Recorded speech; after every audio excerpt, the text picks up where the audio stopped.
अस्सलाम वालेकुम ज़ाकिर नाइक साहब। मेरा नाम विकास है, विकास गुप्ता, और मैं एक स्टूडेंट हूँ। और मैं तहे दिल से आपका शुक्रगुज़ार हूँ कि आपने जो जिज्ञासा की जोत जगाई है हम सब के अंदर धर्म के बारे में जानने के लिए। और मैं भी पहले धर्म के बारे में ज़्यादा नहीं सोचता था, मगर आपको सुनने के बाद मुझे भी धर्म में रुचि हुई है। और अब जब मैं कुछ जानने लगा हूँ धर्म के बारे में, तो मेरा आपसे सवाल ये है कि मैंने एक शब्द सुना है काफिर। तो ये काफिर शब्द जो है, ये ईश्वर को ना मानने वालों के लिए है या इस्लाम को नहीं मानने वालों के लिए है? भाई का बहुत अच्छा सवाल है।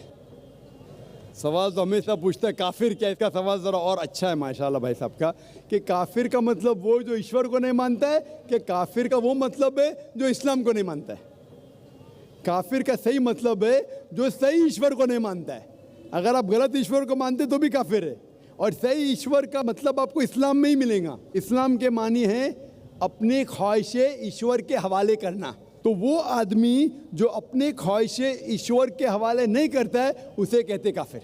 अगर एक शख्स कहता है मैं ईश्वर में मानता हूँ लेकिन ईश्वर की बात को नहीं मानता है तो भी काफिर होता है। आप समझ रहे ना? तो मुस्लिम का मतलब ये नहीं कि जिसका नाम सुल्तान है, जाकिर है, मोहम्मद है। मुस्लिम का मतलब वो शख्स जो अपने सारे ख्वाहिशें ईश्वर के हवाले करता है, उसको कहते मुस्लिम। और जो अपने ख्वाहिशें ईश्वर के हवाले नहीं करता है और कहता है कि ज़रूरत नहीं है, उसे कहते काफिर। तो अगर आप कहेंगे क्या मैं ईश्वर को मानता हूँ, बुत परस्ती नहीं करता हूँ, लेकिन फिर जो ईश्वर का कहना नहीं मानते और बोलते ज़रूरी नहीं है, तो उसे कहते कुफ। कुफ अरबी लफ्ज़ है जिसे कहते छुपाना, टू कंसील, या रिजेक्ट करना, नहीं मानना। तो अगर आप ईश्वर की बात को भी नहीं मानते तो भी आप काफिर हो जाते। आप मतलब कोई भी शख्स ना, नाम चाहे अब्दुल्ला हो, सुल्तान हो, राजेश हो या रामू हो, कुछ भी हो, अगर वो ईश्वर की बात को झुटलाता है, रिजेक्ट करता है, उसे अरबी में कहते हैं काफिर। बेशक। और मैं ये भी जानना चाहूँगा, जब मैंने इस्लाम के बारे में जानना चाहा तो मैंने इस्लाम के बारे में कुछ जो भी जाना, तो उसमें मुझे कहीं ऐसा लगा कि ये सच नहीं हो सकता। इसीलिए मेरा ये मिसकंसेप्शन है या ये सही है, मैं ये आपसे जानना चाहूँगा कि ऐसा माना जाता है क्या इस्लाम में कि जो इस्लाम को ना माने या जो काफिर है उसे मार दिया जाए, काट दिया जाए, उसके फैमिली को लूट लिया जाए? क्या ये किस हद तक सच है और क्या उसको इस दुनिया में जीने का हक नहीं? माशाल्लाह भाई साहब ने बहुत अच्छा सवाल किया। वो कहता है कि मुझे ये गलत फहमी है और लगता है कि गलत है कि इस्लाम में काफिर को मार देना चाहिए, काट देना चाहिए। आपको कोई भी मुसलमान ने मारा या काटा है ना? आप माशाल्लाह सही सलामत है, अल्हम्दुलिल्लाह। आपको किसने मारा, काटा? नहीं। मैं जानना चाह रहा हूँ कि ऐसा कहीं है लिखा हुआ या नहीं? Very good. ये क्या होता है कि जो लोग इस्लाम के खिलाफ किताबें लिखते, मिसाल के तौर पे अरुण शौरी का नाम सुने?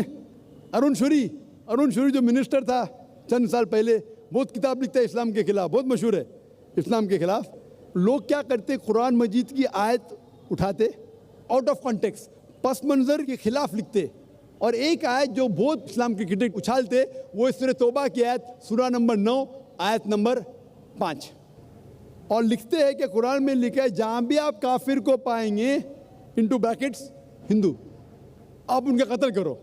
आप अगर कुरान मजीद खोलेंगे, तर्जुमा पढ़ेंगे, तो उसमें लिखा है जहाँ भी आप काफिर को पाएंगे कत्ल करो, लिखा है।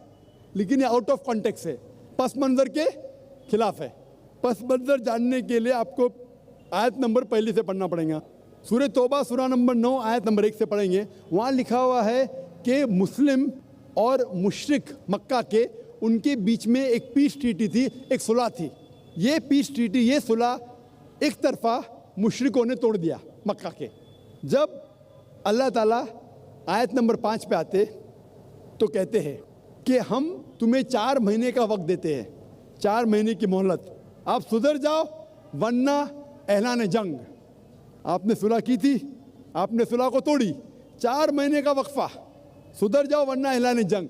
और फिर अल्लाह ताला कहते हैं सूरह तौबा सूरा नंबर 9 आयत नंबर 5 में, जंग के मैदान में जब भी आप काफिर को पाएंगे, मतलब दुश्मन जब आएंगे जंग के मैदान में, तो आप लड़ो, डरो मत। अभी कोई भी आर्मी जनरल आज की तारीख में, सिपा सलार, वो थोड़ी कहेगा दुश्मन आए तो भाग जाओ, वो कहेगा डरो मत, लड़ो, मारो। तो ये जंग के मैदान की आयत है कि आप जब देखेंगे तो डरो मत, मारो।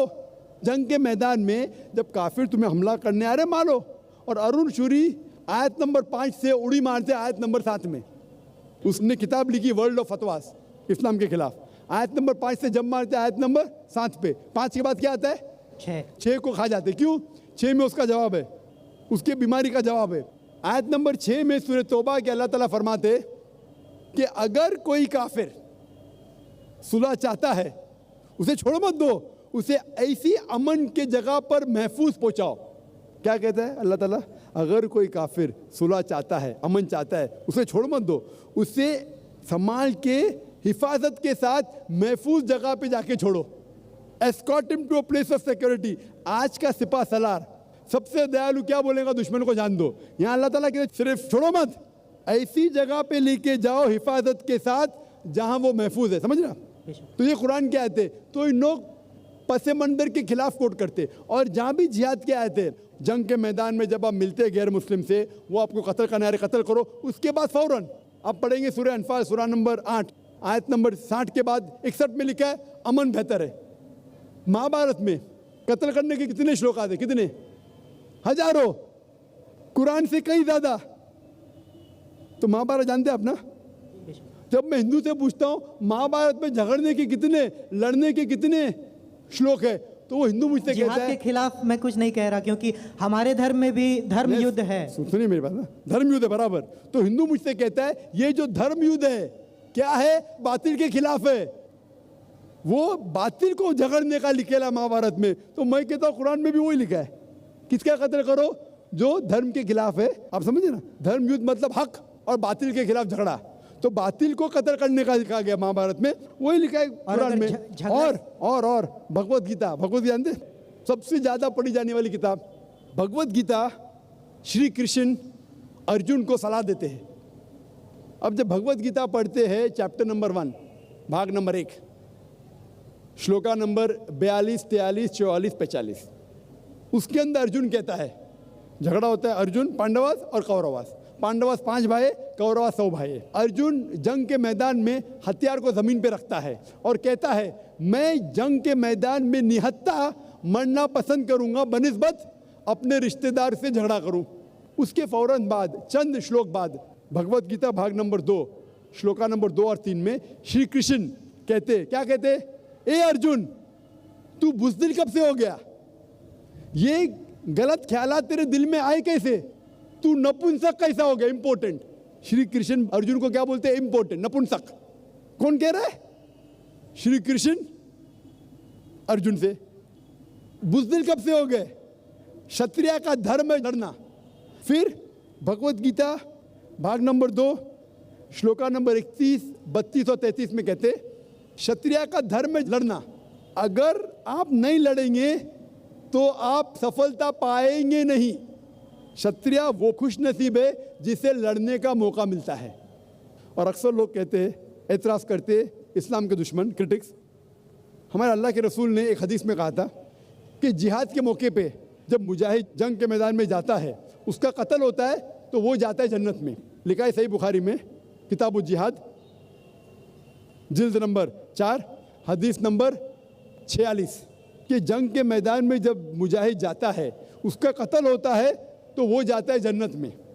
अगर वो जिंदा वापस लौटता है तो उससे दुनिया की दौलत मिलती है। अक्सर लोग बोलते कैसा मज़हब है, लड़ने पे कत्ल करने पे जन्नत जाएगा? गलत मज़हब है।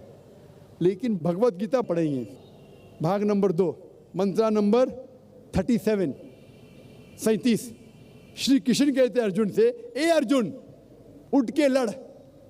अगर तेरा कत्ल हो जाएगा तू स्वर्ग में जाएगा, अगर जिंदा वापस लौटेगा तो उससे दुनिया की दौलत मिलेंगी। हू बहू जो अल्लाह के रसूल मोहम्मद सल्लल्लाहु अलैहि वसल्लम कहते हैं सही बुखारी में, वही भगवत गीता में लिखा है।